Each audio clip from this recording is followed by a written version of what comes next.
Welcome back, quantitative analysis students. This is Mr. Marquetta, and we are going to wrap up chapter 9 today by talking about the last couple of important rules associated with differentiating. We're going to do the product rule and the quotient rule today, and then we're going to follow it with the chain rule and how it can connect with the power rule. We're also going to talk about the exam number 1, which is scheduled for this Monday, and we're going to talk about all the details associated with that, when it begins, when it ends, things about when you'll get the grade, how you can enter your answers, all of the details of what you might have need to know. And if anyone has any questions about the exam, that would be a good time to ask too. That'll happen at the end of our PowerPoint today. So let's begin. Let's jump right in. We're doing chapter 9.5, which is the product rule and the quotient rule. All right. What are they? Well, basically the way you want to look at the quotient rule and the product rule is if you're looking at a function, it says f of x equals, and then what you're looking at appears to be two things being multiplied. Then we call that a product, and you can apply this rule. The same thing happens with the quotient rule. If you look at a function and it appears to be two things being divided, in other words, it appears to be something of a quotient, then this is the rule that you would use. There's a lot of parentheses and x in there, and you see that parentheses x all over the place. F of x equals u of x times v of x. F prime of x equals u of x, of x, of x, of x. All that's there. If you take all of those x's out, it actually is much clearer and easier to think of. I'm going to give you guys an alternative to the product and quotient rule that looks a little bit easier than this. And after I show it to you, you'll be able to recognize that it is ultimately the same thing as that. It's just an easier format. I'm going to show you right now how to do that.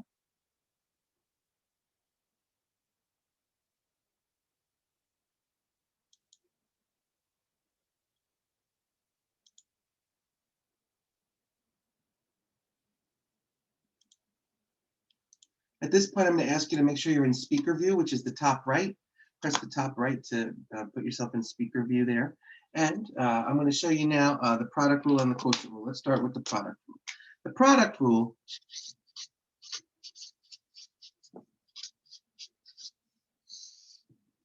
says that if you're going to have a function that looks like two functions being multiplied, and I'm just going to use u and v, the derivative you can find easily if you start by finding the derivative of u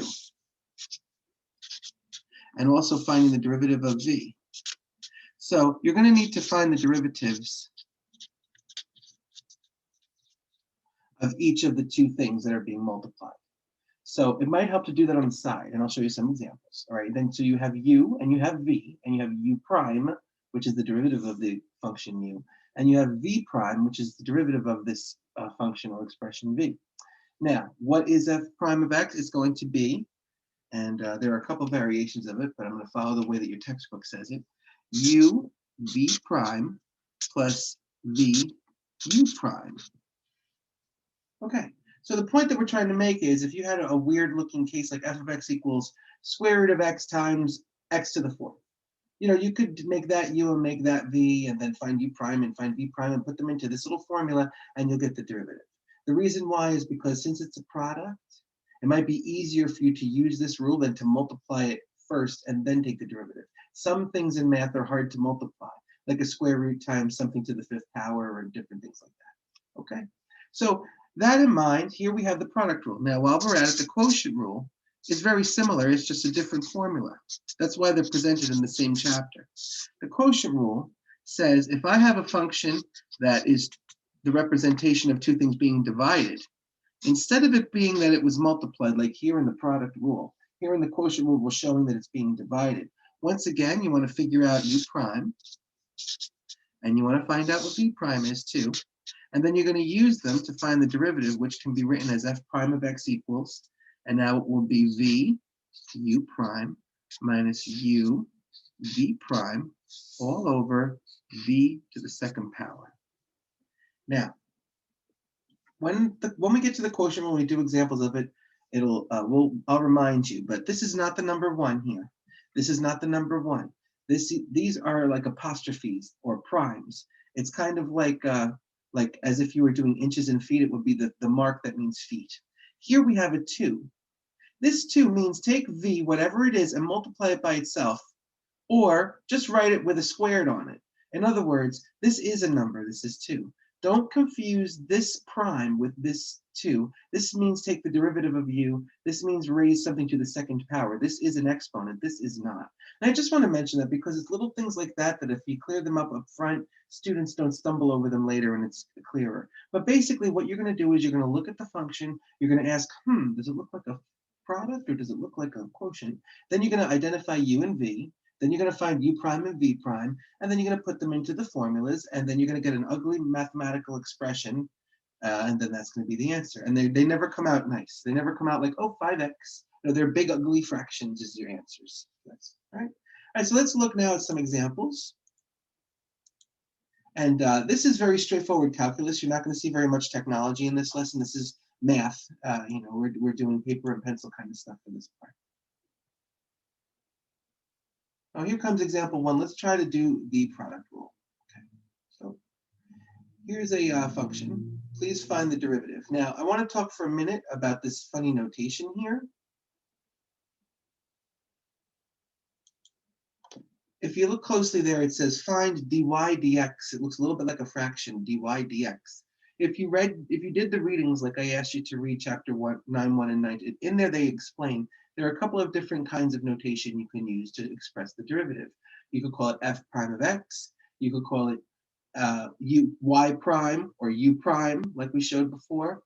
And you can also show it like this, dy dx. That means the derivative of y with respect to x. And with respect to x is another discussion we can have another time, but every derivative is with respect to x because x is the variable in the story that you're doing with the little rules to. But ultimately, when you see writing like this, what they're saying is take the derivative of the function. Now you could see for part A, the derivative of that function is going to be hard to do if you multiply that out. That's a big FOIL case of multiplication.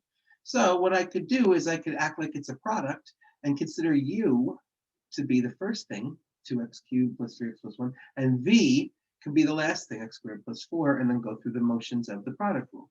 Let's work through it. I'll show you just how that's supposed to be done. By the way, this is what your answer is supposed to wind up being, and when we're done, we'll hope that we get that as our answer. Okay, so I'm going to start by jotting it down, and then after I write it down, we'll work through the question together.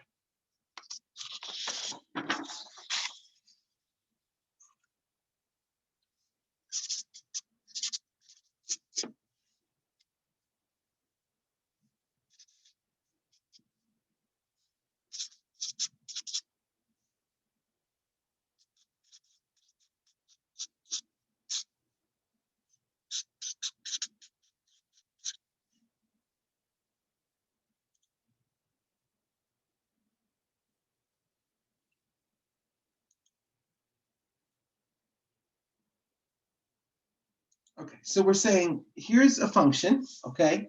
Can we please find the derivative? Meaning find dy dx.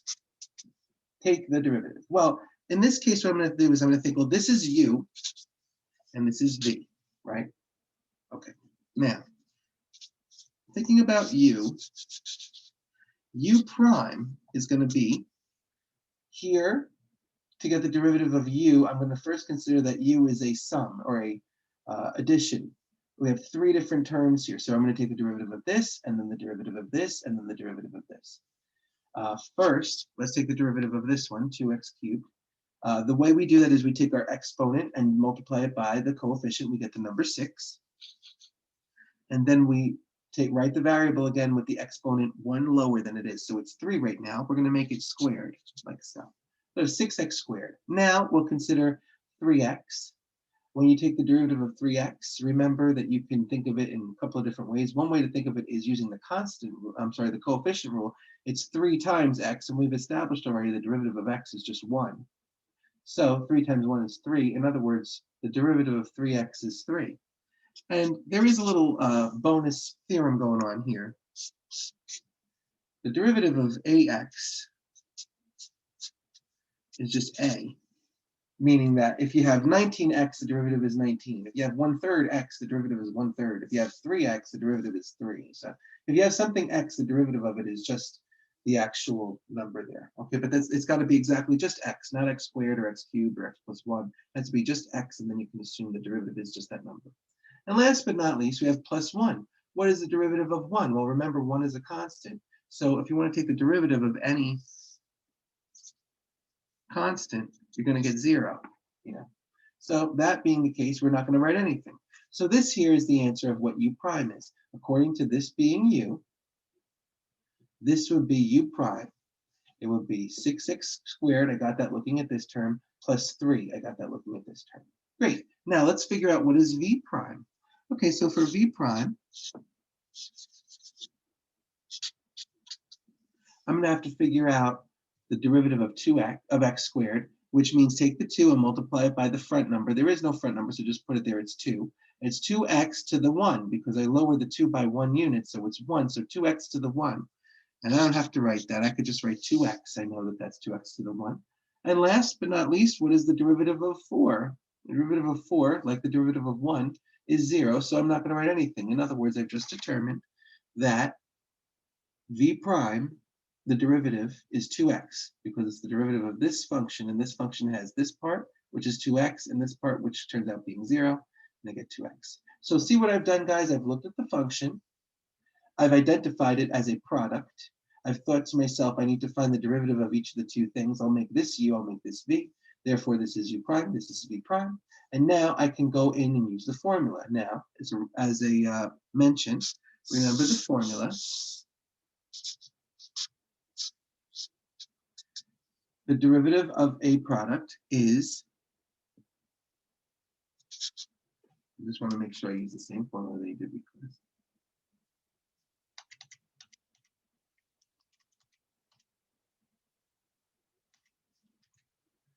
uv prime plus v prime u.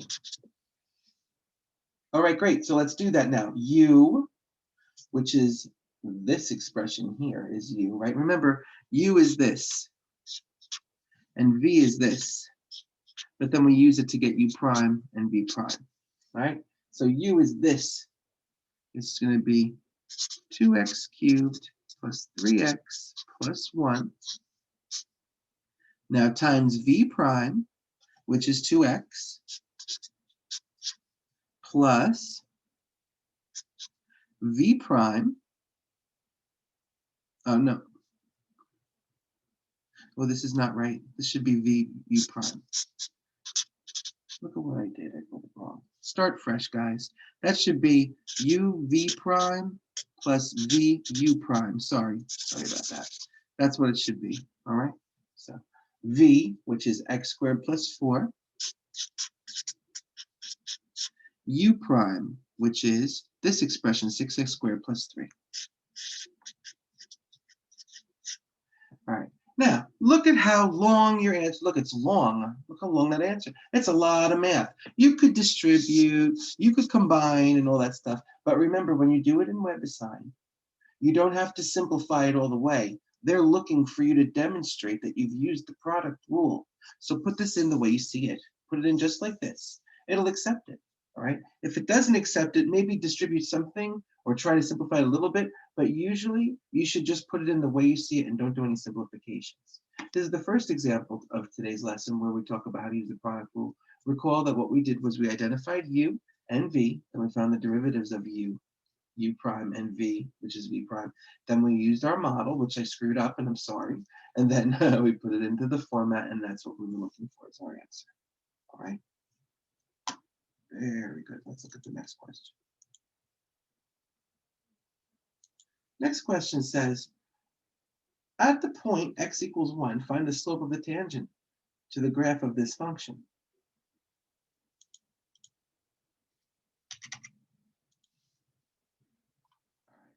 So what are they saying? They're saying, here's a function, right? And I'm going to highlight what we're talking about real quick here.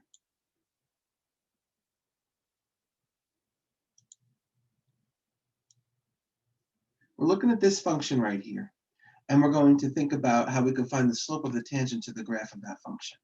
Now, doesn't that kind of ring a bell? Remember hearing that before? Find the slope of the tangent to the graph. What that means is find the derivative. And if we know at what point, specifically at x equals 1, we could take that derivative that we just found and plug 1 in to get our answer. If you do all that work, you're going to wind up with -72. Now, let's see what it looks like to figure that out using the product rule. First, I'm going to write it down, and then I'll work through the arithmetic with it.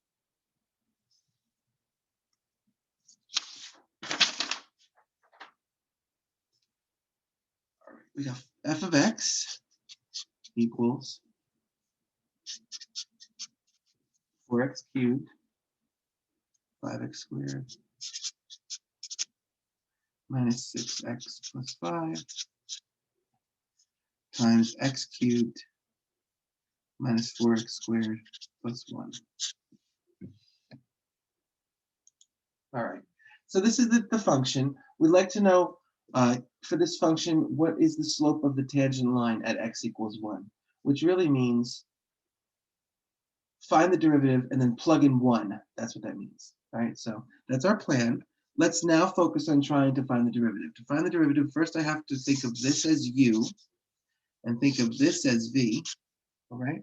And then we're going to use those two to figure out u prime and v prime. U prime ought to be 12x squared plus 10x minus 6. I got that by looking at this and doing the sum rule, meaning doing this one, then this one, then this one, then this one. And I thought first here about how 3 times 4 makes 12, and then I got x squared. Then I did 2 times 5 makes 10, and then I got x to the 1, so that's just x. And last I have a coefficient of x, which is just that coefficient.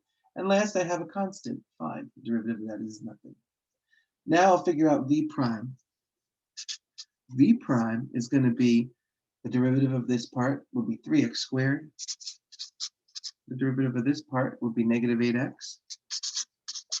The derivative of this part would be nothing, it's 0, right? So now I have u prime and v prime, and I also have u and I also have v. Let's go and get that product rule again. This time I'm not going to write it incorrectly, okay? Oh, rule, not root. And we have, see, I'm always trying to make little mistakes over there. Sorry about that. Here it is, u v prime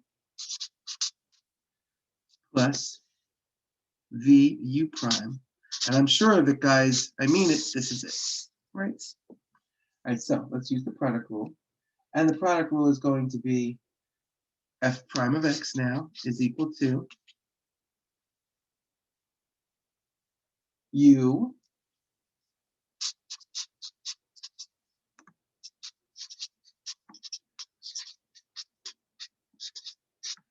times v prime. And v prime we've identified as this 3x squared minus 8x.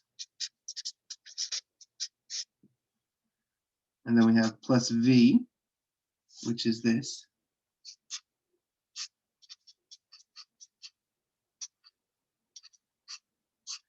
times u prime, which is this expression.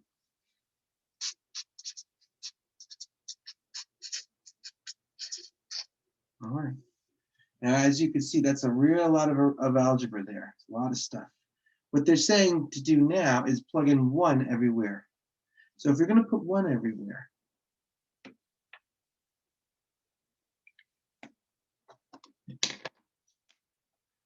it's right here, right here, here, right? Right here, and here. And then you got it here, here, here, here. Very carefully plug 1 in everywhere, and you're going to get negative 72. Now, you know how to plug it in. You learned that back in 7th and 8th grade. I'm not going to drag you through that, but I want you to have a good grasp on the idea. Let me come up a little bit so you can see the whole picture.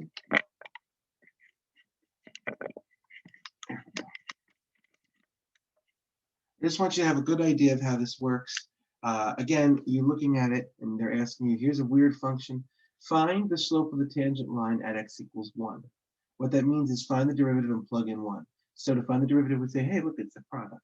So this is u, this is v. Now I can find u prime and v prime. And then I can assemble the product rule. I can assemble the function derivative by using the product rule, by recalling u and then v prime plus v and then u prime. It's a very long, uncomfortable string of math.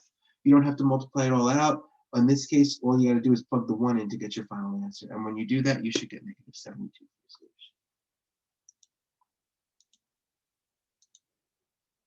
In the next two sections here, next two questions, you'll see we have, instead of it being that they're products, they're both quotients. And you'll notice that they kind of borrowed similar polynomials. You'll see the x squared minus 4 is there. It's kind of the same stuff is what I'm trying to say.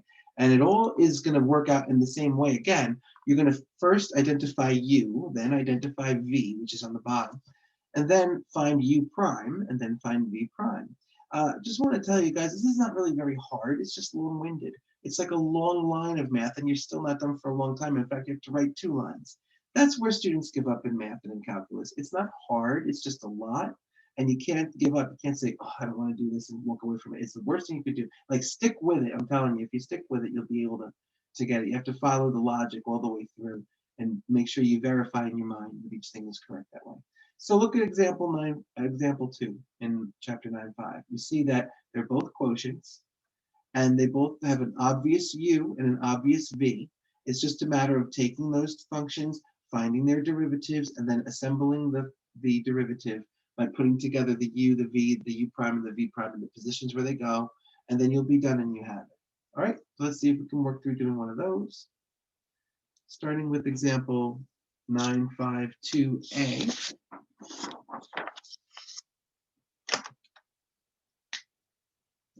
For this one, we've got f of x equals x squared minus 4 all over x plus 5.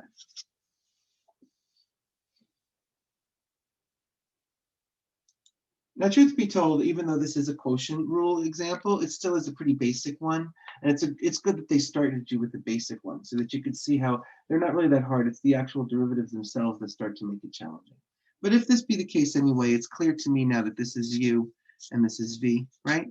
So that be the case, I'm going to say now u prime is only 2x, right? And the reason why, just to review, is the derivative of x squared is 2x. The derivative of negative 4 will be nothing because negative 4 is a constant with no x in it. Then we have v prime, which is the derivative of x is 1, and the derivative of 5 is nothing. So v prime is simply 1. Now, I want you to recall the quotient rule, which is if I have u over v, and I'm taking the derivative of the whole thing, it ought to be v u prime minus u v prime all over v squared. You could do this with f and g or capital A and capital B. You know, whatever you think is easier. If you want, you can switch the letters. I like it like this because if you put v of x, u prime of x minus u of x, v, if you put the of x in it all over the place, it makes it bigger and more complicated. It's really not as hard as all that, you know? So anyway, to get the derivative, we're going to start by thinking about v, which is this expression, times u prime. And when we multiply, remember, when you multiply, use parentheses. U prime is 2x. So don't go like this. Give it this. This is a lot more clear, all right? Minus u, which is this expression, times v prime, which is 1, all over v squared. Okay, what's v?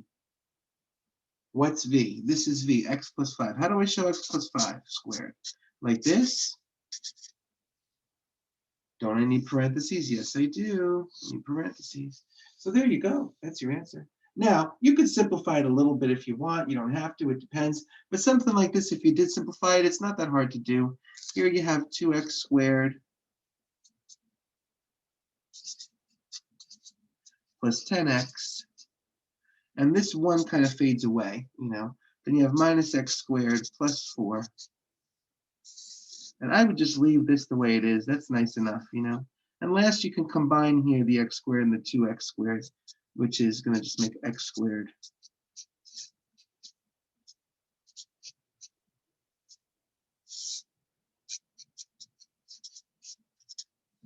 All right. So, just to emphasize for a minute, questions like these, you really need to do them on paper. You can't do them in your head. And it's true that when you do these in WebAssign, it does appear that you can just maybe type the answers in and get by. But I'm telling you, they're big and complicated. You kind of have to take a minute and write this stuff down. If you don't do it, you really just can't do it unless you have a notebook and a pencil. So, get ready to do some scribbling, okay? And you got to do that to be able to get the answers right, okay? So that's what we were expecting for that answer.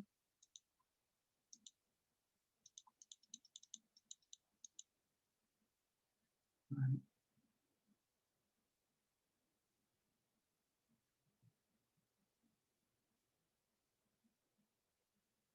It looks like there's a little bit of an error here. This -20 should actually be a +4, but don't worry about that too much. Your answer is correct here. And then last it says if f of x equals this, now find the instantaneous rate of change at f of x equals 3. It's basically the same exact kind of question. If you look at example 1b, which we just went through, and you look at example 2b, they're the same question ultimately. What's happening there is they want you to find the derivative, and then after you find the derivative, please plug in this number and get an answer. So for example 2b, we're going to find that derivative, and we're not going to give that as our answer or even simplify it. We're just going to plug 3 right into it and see what comes next. Okay? So let's jot it down, and we'll work on trying to figure out the derivative of it now.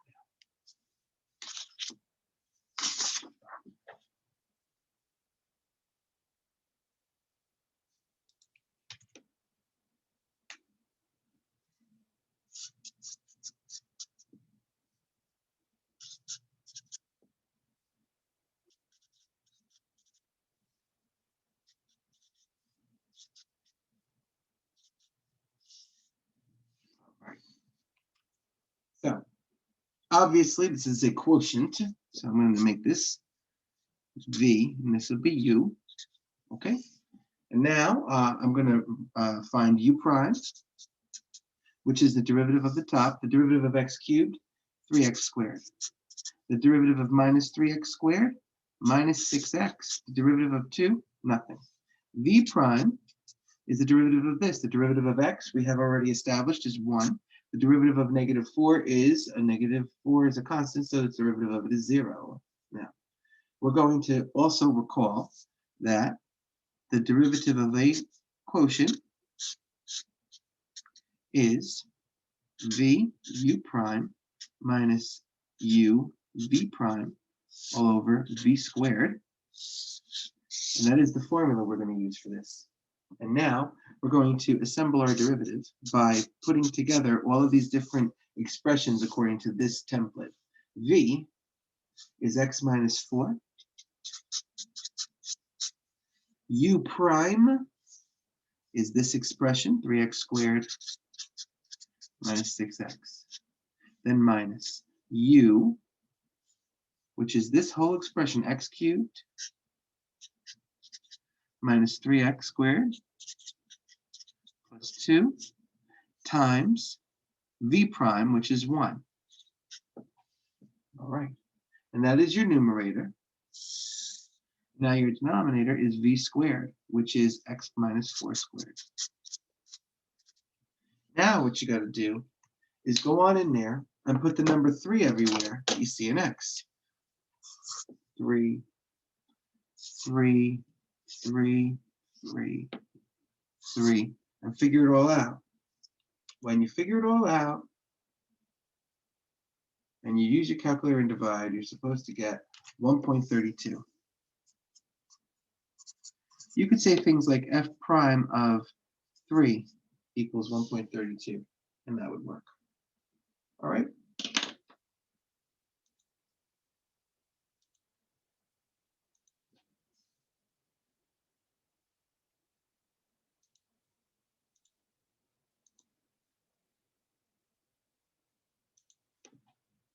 So in summary here, I want you to compare examples 1 and 2 and get familiar with them. You practice them using WebAssign. You'll have a lot of great examples in there, some basic, some advanced, where you're looking at a function. You first identify if it's a product or a quotient.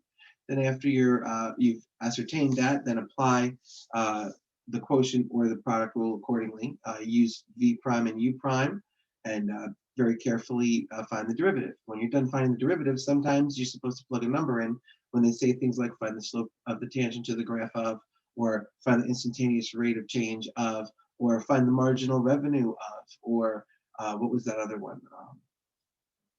find the velocity of. Those vocabulary words still apply, and they are basically in code, like a secret. Go ahead and take the derivative is what it means. Okay. All right.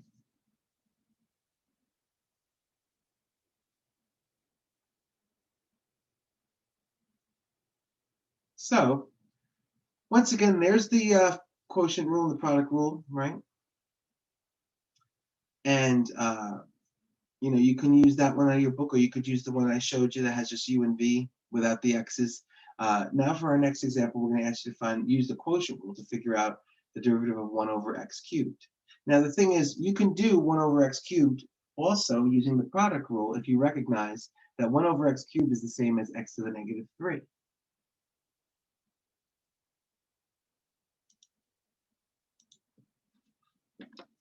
So if you use the quotient rule to figure out the derivative of 1 over x cubed, you should get the same answer.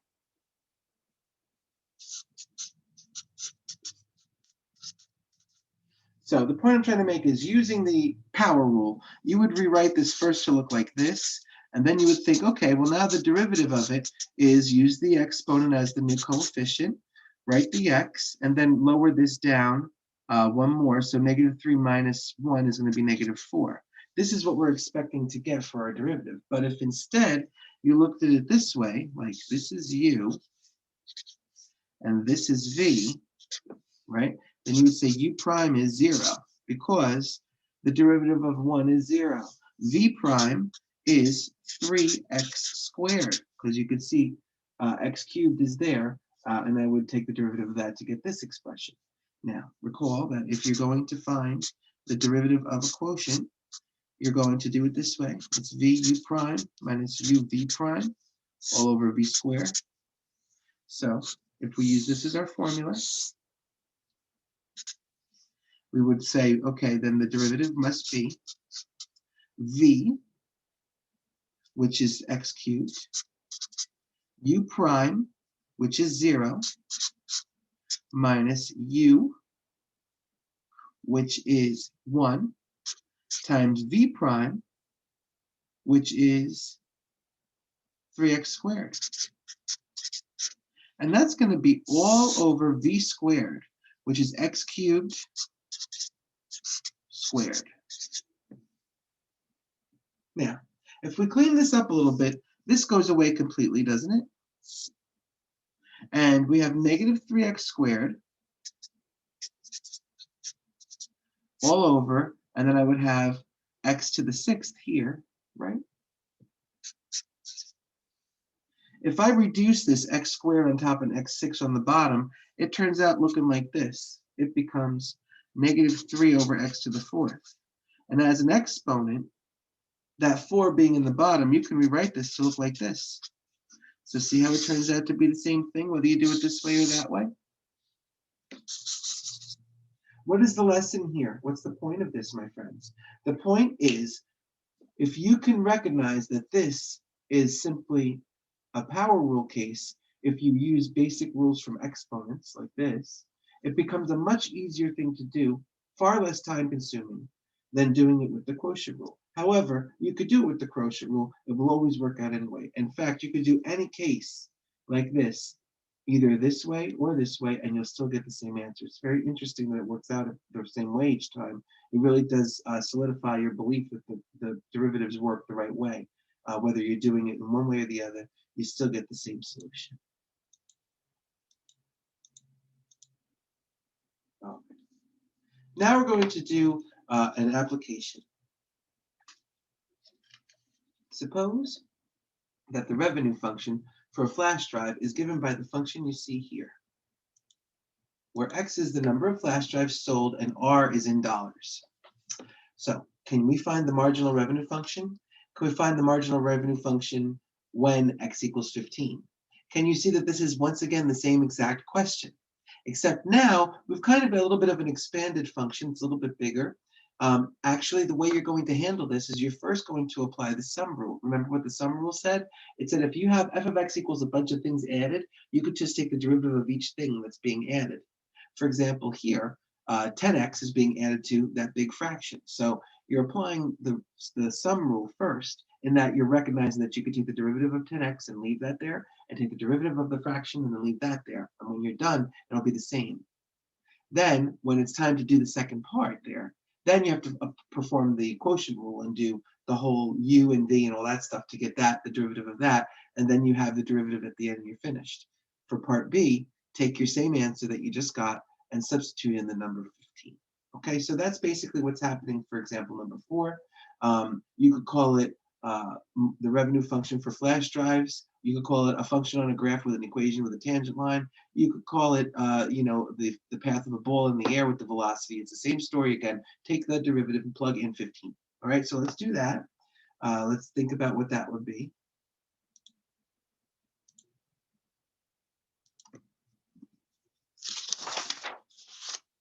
Let me jot down that function. It's going to be r of x equals 10x plus 100x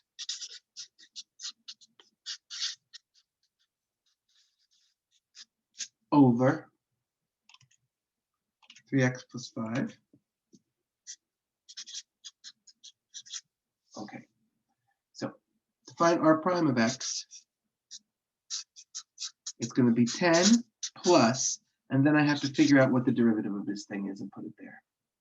Note, thinking of this as a quotient, the top is u, the bottom is v. So I have u prime is 100, and v prime is going to be 3, right? So to use the function, to use the rule, the quotient rule, u over v prime, that's going to be v u prime minus u v prime all over v squared. So that would be v u prime, which is 3x plus 5. It's going to be too small. I'm going to write it here first. 3x plus 5 u prime, which is 3. No, it's 100. Sorry. Minus u v prime, u, which is 100x, times v prime, which is 3. All over v squared. V squared is 3x plus 5 squared. All right, if we simplify this a little bit, it could be 100 times 3x is 300x plus 500 minus 300x all over 3x plus 5 squared. You'll notice these knock out very nicely, and you're left with a basic function, 500 over 3x plus 5. Now, we're going to tell you, that's squared, by the way. We're going to tell you that x equals 15. So if you put 15 into here and figure this whole thing out, you should get $10.20. Once again, if you take your 15 and put it right there and calculate, you're going to get that answer of $10.20. Again, I'm not going to drag you through that. I know you know how to substitute something in, but that's the last step of that question after you find the derivative. Remember that you have to take this and add it to 10, right? Don't forget that. Let me show you what I'm talking about. Let me change the screen again. It's supposed to be 10 plus this, because the formula was this and then this. So the derivative of this is 10. The derivative of this is this ugly expression. So you take this 10 plus that new expression right there, and you put the 15 in, and you should get the answer of $10.20.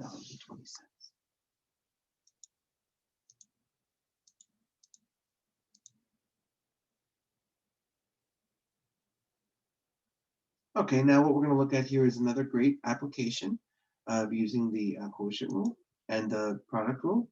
The question reads, when medicine is administered, reaction measured in change of blood pressure or temperature can be modeled by this formula, where C is a positive constant and M is the amount of medicine absorbed in the blood.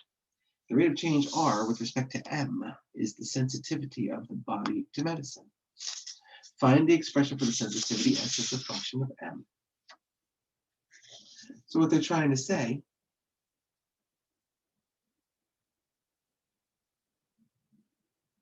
is take the derivative, of course. But remember, c is a positive constant. We're doing this with respect to m. What that means is it's kind of like as if you were doing all x's, but m is the important variable that gets the derivative taken of it. Notice that every time we've done a derivative, it's always been x.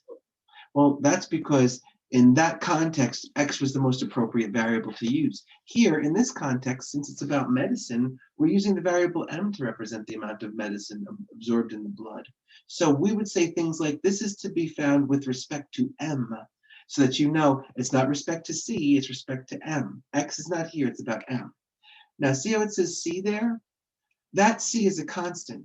That means the derivative of c is 0. Usually the derivative of the variable, like the derivative of m, is 1. That's because we're doing it with respect to m. Here we don't have respect for c, so it's just another constant like all the rest of them. C might be a number like 48 or 1.9, right? When you take the derivative of it, the derivative is 0. So since we are told in the word problem that c is a constant, we may assume that the derivative of c, or c over 2, or 95 times c, which is another constant, is going to be 0. Now, to figure this out, we're going to start by recognizing that this function r is representing a product. It's the product of two things being multiplied. The first thing being multiplied is m squared, right? And the second thing being multiplied is what you see in those parentheses. So let's jot it down and figure out the derivative. The function is r equals m squared times c over 2 minus m over 3. Remember that c is a constant. So in this case, what we'll do is we'll recognize that this right here is u, and this right here is v. So now I can figure out u prime. It'll be 2m. That's just the derivative of m squared. And I can find v prime. Now be careful, this is a little tricky. What is the derivative of c over 2? We told you c is a constant, so c over 2 therefore is also a constant. So the derivative of this is 0, it's nothing. How about this, negative m over 3? Let's take a minute and do some basic arithmetic. What does that mean, negative m over 3? Well, you can look at that in a lot of different ways. See that negative sign? You could put the negative on top or the negative on bottom. Let's make it that the negative is on top. If that be the case, don't forget there is a 1 there, and this ultimately turns out being 1/3 m. See that? So whenever you see something like negative m over 3, you can call it 1/3 m. So this right here is 1/3 m. The derivative of negative 1/3 m is, and it's negative, don't forget, is going to be negative 1/3.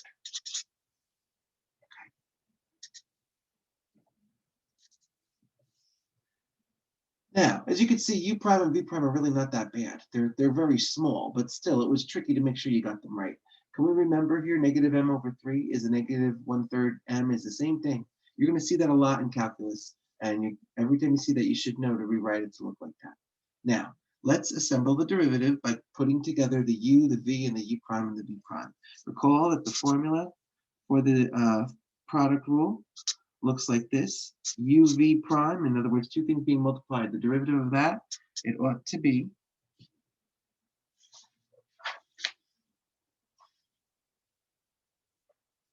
uv prime plus vu prime. That is our derivative formula this time. So to get the derivative, I'll write r prime equals u, which is m squared, v prime, which is negative 1/3, plus v, which is this expression, c over 2 minus m over 3, then u prime, which is negative 1/3. As you can see, it's pretty ugly looking. We could simplify it and make it look a little bit nicer if we distribute this negative 1/3 through, and if we rewrite this a little bit nicer, so it'd be negative 1/3 m squared, and then minus c over 6, and then plus m over 9. But again, you could probably get away with just using this the way it is. But if you were going to simplify it, my friends, it would look like that.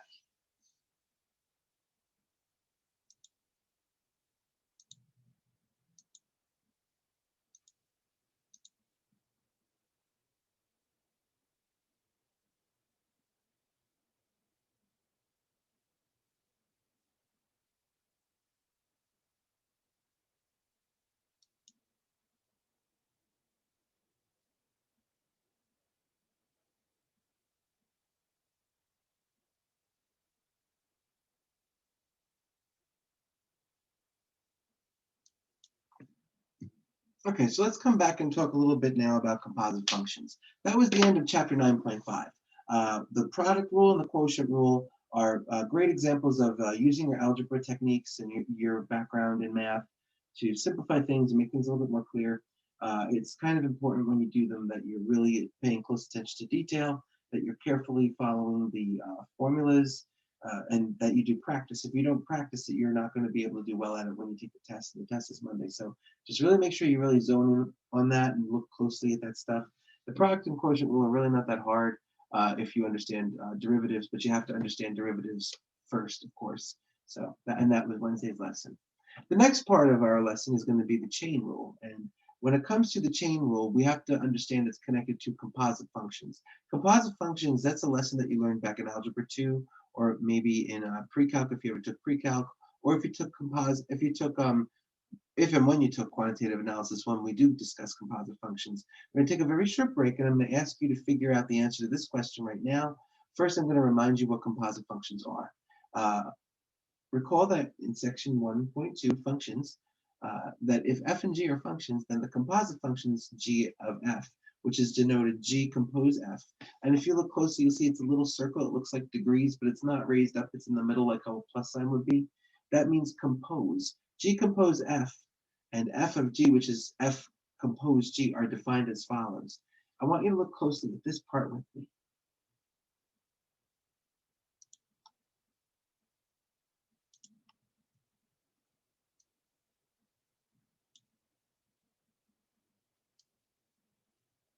Basically, what you're supposed to do is take the entire function of g of x. For example, 1, g of x is 2x minus 1. That's a mouthful. That's a lot to say all at once. You know, it's not just find g of 6. It's find g of 2x minus 1. You have to put the whole thing in there. And it's very similar to when we did our definition of the derivative with the limit, where we were finding f of x plus h. I want you to think about that lesson that we went through and see if you can figure out the answer to example number 1, where we're giving you f and g. We're asking you to find f compose g. For this one, you're actually going to be following this rule, because the first thing we give you is f, the second thing we give you is g, and we want f compose g, or f of g. You have the expressions there. We're going to take a 10-minute break, and in those 10 minutes, I'm going to ask you, please see if you can finish that and figure that out on your own.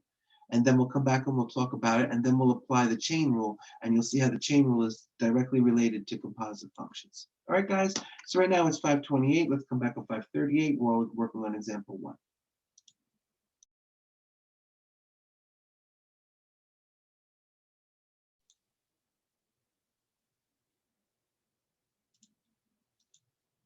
Okay, so we're going to try to figure out, my friends, now how to compose these two functions. I'm going to explain it now. First, let's change the camera over, and then I'll write down the question, and then I'll walk through it with you so you could see how we're supposed to do a question like this. First, we have f of x is 3x squared.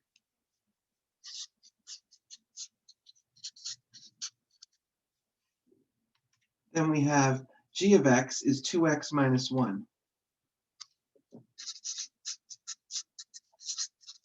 Notice in this situation, we're just doing review from high school. There's no derivatives in this. We're asking you to compose the functions, meaning find f compose g of x, which is also known as f of g of x. Now, for me, I always found this notation very uncomfortable, maybe because of the two ending parentheses, I don't know. But if you think about it in this way, guys, it makes a lot more sense. F of g of x. You know, if you just change the font size, it kind of makes it a little bit more clear what's happening. What I'm going to do is take g of x as it is, the entire binomial that it is, and put it directly into this whole position here and find f of that. It looks something like this. Okay. And now, since I'm being asked to do f to this here, let's see what happens when I do f to just x. When I do f to just x, it's 3 times that squared. So it's going to be 3 times that squared, like this. This is the answer we were expecting for you to come up with. And that's an old technique that you learned back in junior year. called composing functions. And the reason why this is here as our warm-up for chapter 9.6 is because the chain rule is based on the concept of composing two functions. In other words, it's the idea of seeing a power, but you see a power on something that's big like a quotient or a product that can be done in some other way first. And the quotient rule or the product rule or the power rule will come into play, as well as all the other little rules. But what happens is it forms something of a chain with links, and you take the derivative of what you just had as part of it. Anyway, we're going to see a couple of examples of that right now, but here are the answers we were expecting. If you were to multiply this all the way out correctly with your algebra abilities, you would get what you see in green there. And that's a great warm-up for learning about the chain rule. So now let's focus on the chain rule. What is the chain rule? Well, the chain rule is trying to tell you if you have the idea that you're multiplying together a function, if you have a function that happens to be a composition, meaning that it is something like this, the f of g, and it looks like something else that was put into something else. Like if you look here, you'll see this is kind of like 3x squared, but the x is not x, it's something funny. But if it was 3x squared, I could do the derivative to it, but it's 3 something else squared. That's the idea of the chain rule, is that you can act like this is 3x squared and just take the derivative of it, but then when you're done, the next link in the chain is take the derivative of what was inside, which was 2x minus 1. It's the kind of thing that after you see 2 or 3 examples of it, you start to catch on to the pattern of it, and it's easy to do then. So you kind of have to follow me and go through a couple of examples of the chain rule to understand it. Here, what you're looking at is the mathematical way to say it, which is f prime of u, g prime of x, with the idea that y is f of u, and u itself is g of x. In other words, see right here how this expression is u. So ultimately, this is really f of that expression. You see how that's that same expression there, right? The point is, it's basically a composition. And since it's a composition, the way we deal with it is we take the derivative of it, like you see right here. And then when you're done taking the derivative of it, you multiply by the derivative of what was inside, which in this case was u. All right, let's see how that works. The best way to do that is to just jump in and do some great examples to get comfortable with the idea, right? For example, the chain rule would work really well on something like this.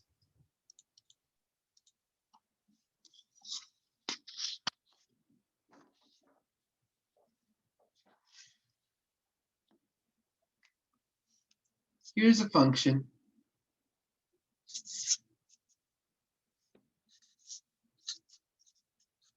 Find the derivative. Now, when it comes to the derivative, it's not really practical to write out the derivative of the chain rule. Like when it comes to using the chain rule, you really don't need to write out the formula of the chain rule. It's kind of makes it harder. The way you want to do it is instead you want to just kind of go right in and do a derivative the way that you used to. For example, here, the first thing I see is the root. I'm going to rewrite this to be that thing, but to the 1/2. And anytime you see a square root, it's easy to change it into an exponent. Well, it's not that it's easy to change it into an exponent. It's easier to take the derivative if you look at it as if it's an exponent and not a root. So I'm going to encourage you, whenever you see something with a root, to rewrite it so that it has an exponent like you see there. All right? So if I had something like u to the 1/2, right? What would the derivative be? It would be 1/2 u to the negative 1/2, whatever that means. So what I'm going to do is I'm going to pretend that this is u. I'm going to say y prime is equal to 1/2 u, which is that, to the negative 1/2. By the way, why is this negative 1/2? Oh, because 1/2 minus 1 is negative 1/2. Don't forget that. Right? Little arithmetic to remember. Anyway, all I did was the power rule. But it's not exactly the power rule because it's not x to the 1/2. It's a quantity to the 1/2, which is why it's ultimately the chain rule. Now, the chain rule, it starts with this link. This is the first link. The next link is going to be what's the derivative of what's inside. In other words, to make this accurate, I have to multiply by the derivative of what's inside, which this time happens to be 2x. Otherwise, what I've written is really not the derivative. You can't just apply this power rule to any quantity. You can only apply the power rule to a specific singular variable like that. If you have, instead of a variable, a quantity like you see here, you could still do the power rule, but it turns into the chain rule and you have to add the next link, which is multiplied by what's inside. All right. Now, this is the answer. We can mess around with it and look at different situations. Like, see this negative 1/2? What that means is there is a fraction, and on the bottom there is a root. You know, and see how this is 1/2 and this is 2/1? Well, you could knock that out like that and just have x left on the top. This is the formatted, nicest, most simplified expression that represents the answer here. But in WebAssign, when you do your homework, chances are you could just put this in the way it is, even though it's not simplified, and it'll go correct, you know. So make sure you do both and play with them that way. It's a learning experience. I remember in WebAssign, you have 100 attempts, so you have to keep trying till you get it right. And you know, in this case, the way that we found the derivative was we first recognized the root is just the 1/2 power in disguise, and this is ultimately just like the power rule, except it's not x to the 1/2, it's a quantity, so we'll use u. So if I use u, and I found u to the 1/2, the derivative is going to be this expression, so I write this expression here, replacing u with the actual value of u that I made up. Last but not least, I take the derivative of what's inside and correct the answer by multiplying by 2x. Simplification makes it look like this.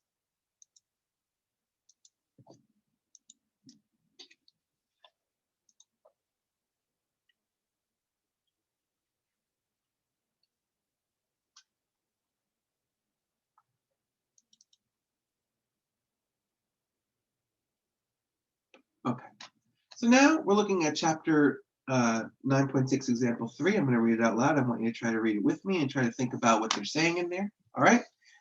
The relationship between the length L in meters and weight W in kilograms of a species of fish in the Pacific Ocean is given by this formula. The rate of growth in length is given by this formula. dl dt equals this, where t is measured in years. Determine a formula for the rate of growth in weight dw dt. Now, if you need to find dw dt, you have dl dt there, and you can use dl dt in the position using L there. The first thing you need to do is find dw dl, and then multiply it by dl dt, and then you wind up with dw dt. Let me show you what I mean by using a model. Right? They're asking you for dw dt. Okay. They're giving you dl dt.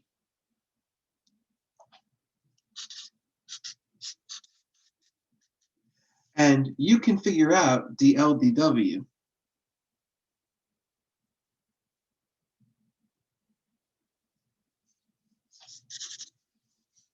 if you take w equals 10.375 else cubed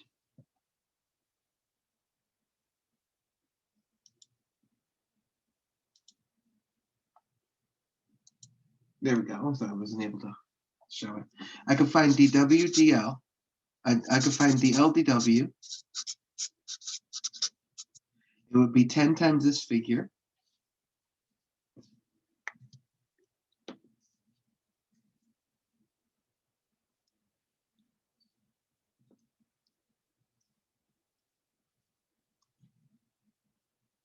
$31.125. And I have to make that all squared. Now that is dl dw. They would like to know dw dt, and they're giving you dl dt. They tell you that dl dt is, let's go back to the PowerPoint and look. Telling you dl dt is 0.36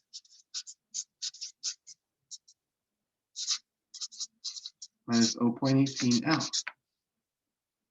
and t is measured in years.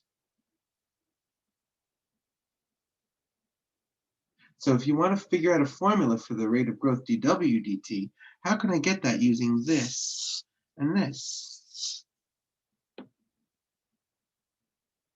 Well,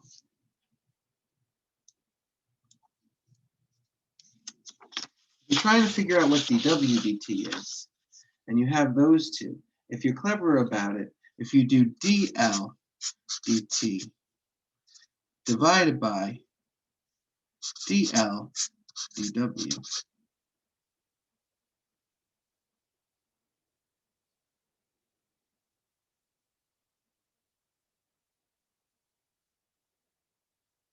what happens is it changes because of division into dl dt times dw dl, right?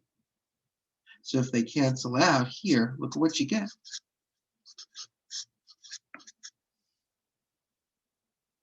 That's what they're asking you for, dw dt. They're saying, figure out a formula for that. Here you go. The way I would do it is I would take the dl dt, which is this, and divide it by the dl dw, which is this. So let's write that out in the formation. It would be 0.36 minus 0.18L all over 31.125 L squared. That's the solution we're looking for. So it's tricky, but what they want you to do is work through how to mess around with these two fractions until you wind up with an answer looking like this. Thinking about it, it's like a puzzle. If you divide them in this way, they wind up being what you're asking for, which is dw dt. I'll ask you to look one more time at that problem, one more time at that example. See what it's saying? Read through it with me one more time, okay? It says, the relationship between the length L and the weight W of a species of fish is given by this. We have W in terms of L. That's how we figured out dw, dl, dw. Oh wait, I think I did have it backwards. Yeah, I did. It should be dw, dl, I think. Yeah, it should be. Hold on, we've got to come back to that. This here is dw, dl. Hold on a second. Let's put this here. I have it backwards here. If you're trying to take the derivative of this, it's actually dw dl, like this, not dl dw. I had that backwards. And since that's the case, and you're trying to get dw dt, you could do dw dl times dl dt, and it will give you your dw dt. So what we're supposed to do ultimately really is multiply these two and not divide them. This model wasn't a bad idea. The only mistake that we made with this model was trying to figure it out based on thinking we had dl dw, which we don't. We have dw dl. That's what the derivative is here. This here is dw dl. All right. So what we should have done is multiplied them. And if you multiply them, you get an expression that looks like this.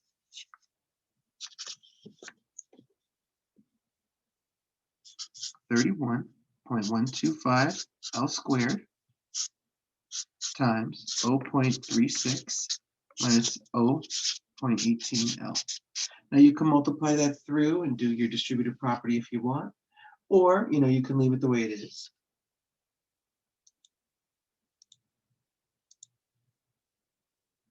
And if you multiply it out, it's going to look like what you see right here. Right? Now let's look at the next one. If a fish weighs 30 kilograms, approximate the rate of growth. So the way you would do that is you would take your 30 and put it into that formula right there.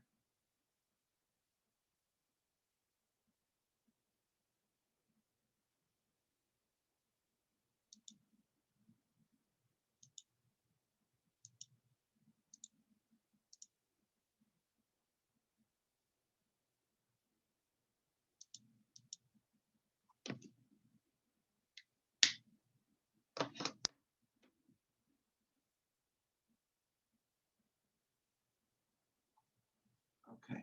Now we're going to talk about the power rule again.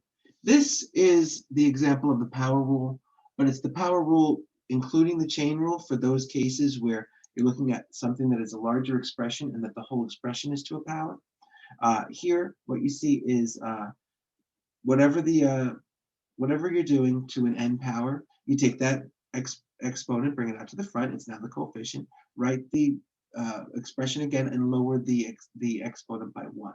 When you lower the exponent by 1, it becomes n minus 1 is the exponent. And then don't forget to multiply by the derivative of what's inside. That ultimately is the chain rule. So what you're looking at here is the power slash chain rule. It's the two of them together.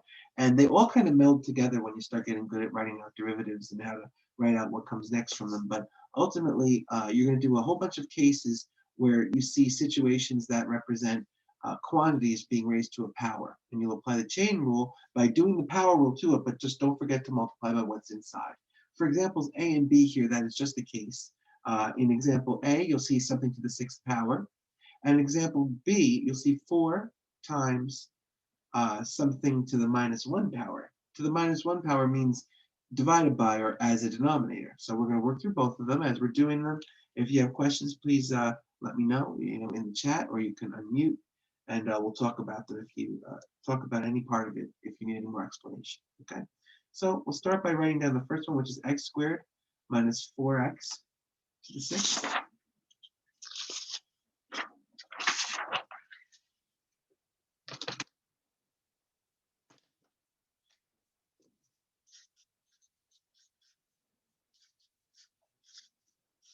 All right, so if you want to find the derivative of this, okay, and I'll call that f of x.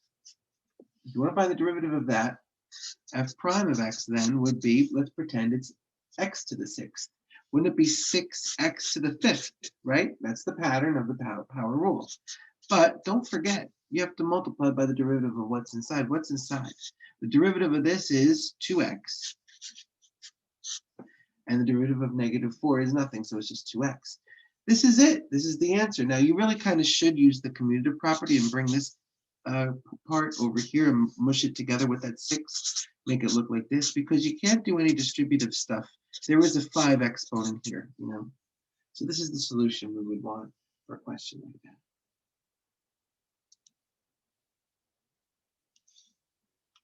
In the next one, we're asking you to do it to something that looks like a fraction. In fact, you might consider this one a little bit like the quotient rule. You could do it that way, but if you wanted to with the quotient rule, you would still get the same answer. Kind of like before when we talked about using the quotient rule and the power rule. Using the actual power rule with the chain rule is far more productive and quick here than doing the quotient rule. So we could, we're gonna actually just do it this way. I encourage you on your own to try it out with the quotient rule. You will get the same answer, but it is easier to consider this to be 4, no longer a fraction, but just regular math now, 4 times 3q squared plus 1 to the negative 1. Can we remember that you can rewrite fractions to look like this? You sure can. You can take the denominator and rewrite it in parentheses as a multiplier as long as you make it negative 1 up there. That negative 1 means this is really the denominator of the expression that should look like that. So why would I do that? Well, because now to figure out t prime, all I have to do is act like it's 4x to the minus 1. That means minus 1 times 4 is the first idea to think of, minus 4. And then the expression in there is 3q squared plus 1, so write it again. And now negative 1 and lower it 1 more down, you get down to negative 2. That is the first link of your chain because you finished the first correct derivative using the distributive property. But now you want to figure out the derivative of what's inside. What's inside is 3q squared plus 1. So 3q squared, the derivative of that, remember you're multiplying, the derivative of that is 6q. And of course, the derivative of 1 is nothing. Last but not least, this is a multiplier. Negative 4 times negative 4 times 6q will bring you to negative 24q. So you should really write it like this. Or if you want, you could even go the extra mile and write it like this.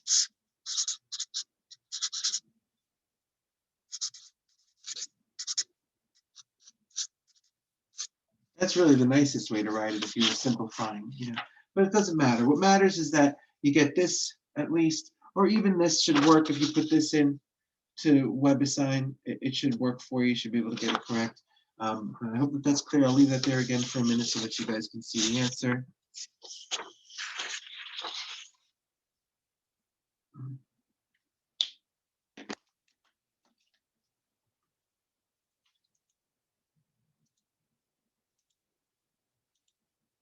All right, so there's two great cases of how to use the power rule in conjunction with the chain rule.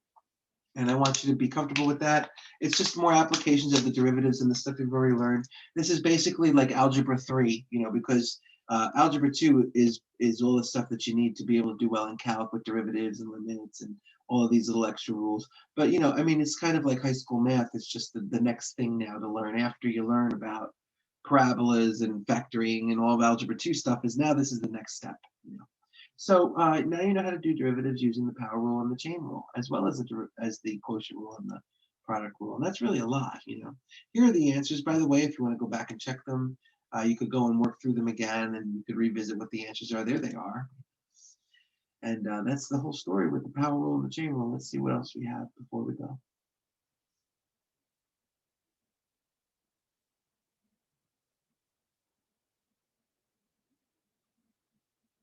All right, this is going to be some great practice. We'll be able to work through these, and we'll be able to see how you change things around to be able to use the chain and power rule to get answers. As you can see, these are very complicated, ugly-looking expressions. You should be able to differentiate any weird mathematical expression you see, including these. And if you can master how to do these, then when you see other ones, they won't be as hard as this. You know. So let's try to do example 5A and B. We'll do it on the paper. And again, as I'm doing it, if you have questions, please speak up and let me know. I'll be happy to reiterate or explain more. I can also do alternative examples that are similar to try to make it clear for you. First one, 3 times the cube root of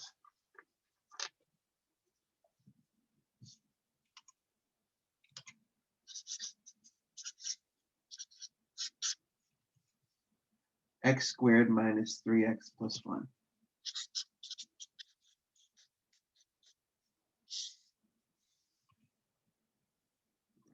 Please find the derivative. So if you're going to find the derivative of something like this, first of all, let's not scribble that 3 really, really tiny to the point that it's hard to see it. Make it nice and large and clear. Make the check mark really nice and large and clear. You want this to be legible and clear. Okay. So when you're doing this writing, when you're writing your math out, you try to stick to writing large, writing clearly. All right. So that's the first important thing I want to bring across. Let's talk now about how this 3 right here is a multiplier. We call that a coefficient. So we're going to ignore that 3 for a minute. I'm going to say y prime is certainly that same 3, but then it's going to be the derivative of this stuff. Right? Now, let's talk about how a cube root is the same as the 1/3 power. So I can make this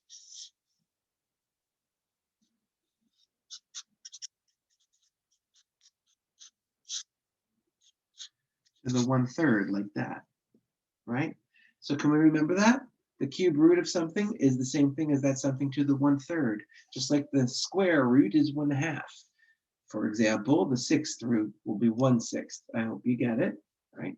Now, when we take 1/3, right, and we multiply it by that 3, what happens? It becomes 1/3 times 3, which is actually going to be 1. So let me write it out there, right? So I did 1/3 times 3, and now I'll write this again. And now I'm going to think about what is 1/3 minus 1.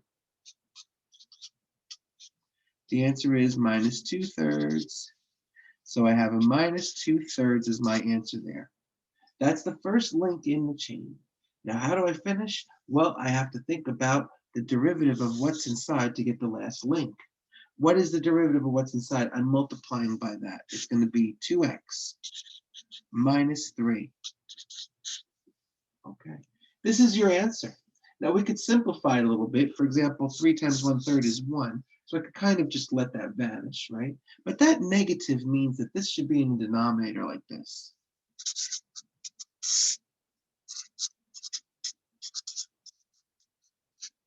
And that 2/3 means that it should be a cube root, and it should be to the 2 power. That's something we learned back in Algebra 2. Fractional exponents work like that. The numerator is the power, and the denominator is the root, index. Also, the fact that it's negative means that it is a denominator. What's left up above? Well, this has a positive exponent, so this is on top. And this is the answer we were expecting for this question. Now, you could have gotten away with just this. You know, to put that into Desmos, rather into website, it'll take it. You could have done it there. All right, so either that or this. But if you were curious or you wanted to talk about how to move back and forth between fractional exponents and roots, or between negative exponents and denominators, this is the connection and how you would do it. And you are supposed to be fluent in that connection and how that works. Our next case is very similar to that. We have something that's already down in the bottom. It just means that we're going to have to bring it up and make it a negative exponent. Looks kind of like this. Part B says g of x equals root x squared plus 1 quantity cubed with a 1 on the top.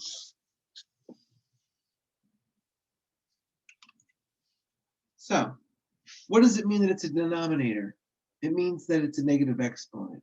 What does it mean that it's a square root with a cube? Now, I just explained in our last case how to connect. Look at how it connects. It's 2/3.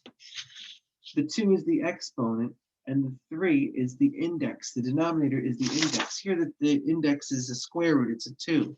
So remember that we can assume that there's a little 2 in there. Let me just indicate that. There's a 2 in there. Like understood, it's 1x. Remember talking about that? There's understood it's a 2 in there. It's a square root. So what is the appropriate exponent we should use here? It should be this funny quantity to the power negative, because I want it to be a denominator, and 3 on top and 2 on bottom. Can we talk about that for a minute? This is a very uncomfortable idea. Not only is it an exponent that's negative and fractional, it's an improper fraction. Welcome to calculus, where anything is possible and you get any kind of weird formation and combination. I told you, these answers always come out really ugly looking with weird, funny fractional exponents and roots and denominators and all kinds of math anxiety going on, math nervosa and all that kind of stuff. That's what's going on here with this, you know. So just look at it like it's a simple change. All I have to think about is I don't like 1 over the root of something. I know that's negative a fraction. It's negative because it's in the bottom. The fraction is comprised of the power is on top and the index is on bottom. What if there was no power here? I'd make it a 1. All right, now, how can I find g prime of x? G prime of x, I could use now the power and chain rule on this. I could take the exponent and make it the coefficient, rewrite the expression, and then lower this by 1. Okay, so stop and think for a minute about your old arithmetic days in middle school. What's negative 3/2 minus 1? Remember that 1 is this magical number. It can be written as anything over itself. How about 2 2s? Can you see why it's negative 5 2s? Yeah, it's supposed to be negative 5 2s. Again, ugly numbers coming out. Hard to understand numbers. Challenging numbers. You think, that can't be right. No, that's it. That's it. All right? Now, that's the first link. What else do we have to do? Well, don't forget, that wasn't x to the negative 3/2. That was this quantity to the negative 3/2. So the next link in the chain is what's the derivative of this part? The answer is 2x. Now, the 2x, it could be written like this, or 2x is kind of on top, and the 2 knocks out with the 2. So you could say this is the same as, and it's negative, it's a negative fraction. Negative, the fraction, 3 times x on top. That came from this and this leftover x over here. And then this thing is on the bottom because it's negative. But it's a root because of that denominator. It's a square root, and it's to the power of 5. This is the solution that we're looking for if you were trying to simplify it without negative or fractional exponents. And you might see questions in WebAssembly where they say, give your answer without fractional or negative exponents. That means convert it into this kind of writing with roots and stuff when you're done. And I hope you'll come back and look at this case to remind yourself how to do those kinds of questions. All right.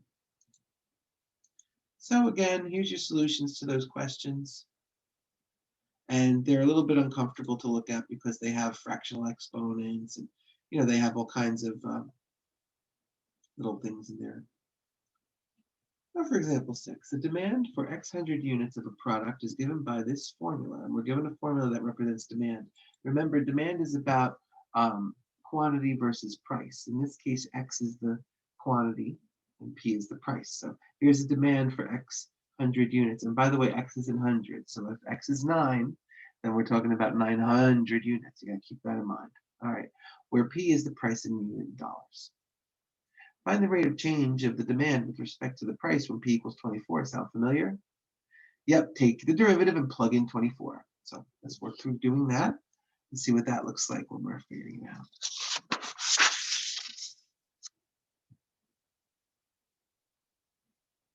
That's 98 times 2P plus 1.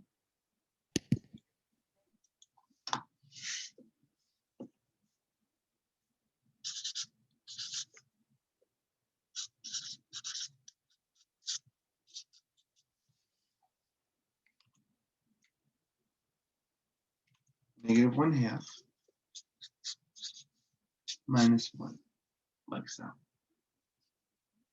Now, to figure out dx dp, which is the derivative of x with respect to p, first I'm going to consider that this is a difference. And the derivative of negative 1 is simply nothing. So that's going to drop off. It's almost like that's not even there, kind of. Okay. So that being said, let's focus on this. The way this is supposed to work is I'm supposed to do negative 1/2 times 98 and then lower that, So if I did that, negative 1/2 times 98, let me just write that and I'll do it later, okay? And then I write out 2P plus 1, and then I'm going to multiply by this minus 1. So negative 1/2 minus 1 ought to be negative 3/2. And then multiply by the derivative of what's inside. What's inside? The derivative of this. The derivative of 2P is 2. The derivative of 1 is nothing. It's just 2. So there's a 2 multiplier here. Right? Now, the 1/2 and the 2 knock out. And the 98 is what remains on top. On bottom, and by the way, it is negative. Look, it's negative 98. On the bottom, I have the 2P plus 1. But the fraction is negative 3/2, which means it's negative. It's on the bottom. The halves, or the 2, gives you a root, and then the 3 means that it is an exponent. This is what we wanted for dx dp. And last but not least, can you please tell me, what would it be when P equals 24? So if P equals 24, you get 200 over 7. If you plug it in. That's after you reduce it, of course. That's a long. You could use a calculator and get your answer too for that.